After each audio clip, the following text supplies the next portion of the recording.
Hi, and welcome to this Bowdie Shorts, making law make sense in 15 minutes or less.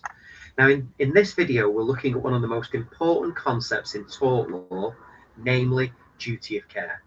Before a claimant can succeed in negligence, they must prove that the defendant owed them a legal duty to take care. No duty means no negligence claim.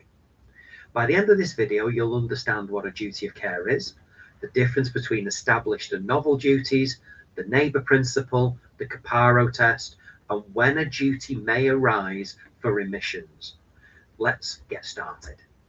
So part one, negligence itself. Now, negligence is the most important tort in practice. Now, a tort is simply a civil wrong that allows one person to sue another for compensation. However, not every careless act will result in legal liability. For a successful negligence claim, the claimant must establish four key elements. First, did the defendant owe the claimant a duty of care? Second, did the defendant breach that duty? Third, did the breach cause the claimant's damage? And finally, are there any defences available that might provide a way to not be fixed with liability? So think of duty of care as the gateway question. If there is no duty of care, the negligence claim ends immediately. So what is a duty of care? Well, a duty of care is simply a legal obligation to take reasonable care to avoid causing harm to another person. The law does not require us to protect everyone from every possible risk. Instead, the courts decide when a legal duty exists.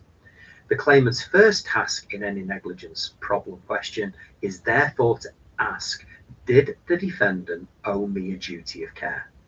The answer usually falls into one of two categories. Either the duty already exists because previous cases have recognised it, or the situation is new and the courts need to decide whether a duty should be imposed. We call these established duty situations and novel duty situations. Let's look at established duties. So established duties are relationships where the courts have already recognised that a duty of care exists. Some common examples include road user to road user, driver to pedestrian, doctor to patient, employer to employee, manufacturer to consumer, teacher to pupil. In problem questions, spotting an established duty is often straightforward. Imagine a driver carelessly drives through a red light and crashes into another vehicle. In this situation, you do not need to spend time discussing Caparo or novel duties. The courts have long recognised that road users owe duties to one another. The duty is already established. Now, an important SQE tip is this. If an established duty exists, use it. Don't start thinking and analysing the Caparo tests unless the facts suggest a genuinely new situation. So established duty situations are covered by Donoghue and Stevenson and the neighbour principle. In the case, as I'm sure you're familiar with, the claimant drank ginger beer from an opaque bottle. A decomposed snail was later discovered to be inside the bottle. She became ill, sued the manufacturer. The problem was that she had not bought the drink herself and therefore had no contract with the manufacturer. The House of Lords nevertheless found that the manufacturer owed her a duty of care. The case is famous because Lord Atkin developed what became known as the neighbour principle. He said, you must take reasonable care to avoid acts or omissions which you can reasonably foresee would be likely to injure your neighbour. In law, a neighbour is not necessarily the person living next door. Instead, it refers to people who are so closely and directly affected by your actions that you ought reasonably to have them within your contemplation. The key idea is reasonable foreseeability.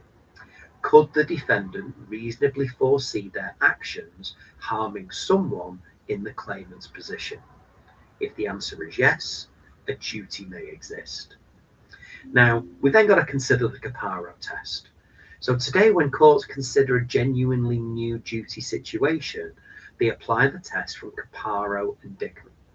This three-stage test asks, firstly, was the harm reasonably foreseeable?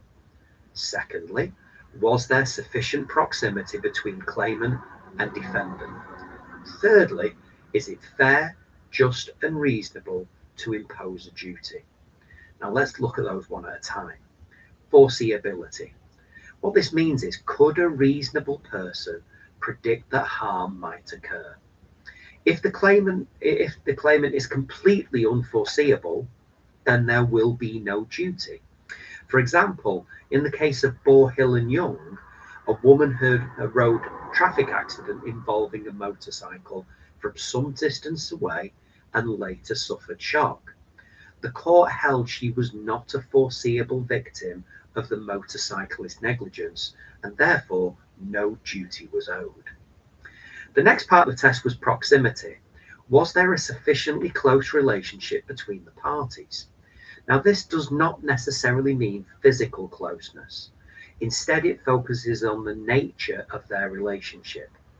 In Caparo itself, the claimant relied on company accounts prepared by auditors. The court held there was insufficient proximity between the claimant and the auditors, and so therefore no duty arose. The next thing we've got to look at is fair, just and reasonable. And the court has to consider these wider policy factors. Even where harm is foreseeable and proximity exists, the court may refuse to impose a duty if doing so would create unacceptable consequences, and this is often the stage that limits liability. Now, a leading example of this is the case of Hill and Chief Constable of West Yorkshire. The claimant argued that the police had conducted a negligent investigation which allowed a serial killer to remain at large. The House of Lords refused to impose a duty of care. The court felt it would not be fair, just and reasonable to expose the police to potentially vast levels of liability for their ongoing investigations. And this demonstrates a really important examination point. Sometimes courts make decisions based not only on legal principles, but also on broader policy concerns.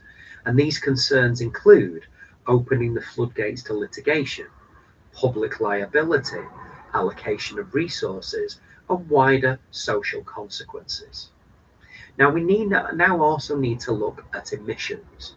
And one of the most important negligence rules is that there is generally no duty to rescue or assist another person. And the leading authority is the case of Stovin and Wise. So imagine walking past a canal and seeing a stranger struggling in the water. Morally, many people would feel that they should help. Legally, however, there is usually no duty to intervene. This is known as the rule against liability for omissions. You choose not to act. You have an omission in regards to that process. However, there are important exceptions. Firstly, if you choose to intervene, you must not make the situation worse. Nothing worse than diving into a canal and, as part of your dive, knocking out the person you're trying to rescue. Second, a duty may arise where there is a special relationship involving control. So examples of this would include teachers and pupils, employers and employees, parents and children, instructors and learners. In these situations, the law may require a positive action to protect other people. The leading case here is Home Office and Dorset Yacht, where officers supervising young offenders failed to prevent damage caused by those under their control. And in that situation, the court held that a duty of care existed. Now let's finish with three things here to remember. Firstly, every negligence claim starts with a duty of care. Second, if an established duty exists, use it and avoid unnecessary Caparo analysis. Third, for novel duties, apply the Caparo test: foreseeability, proximity, and fair, just, and reasonable.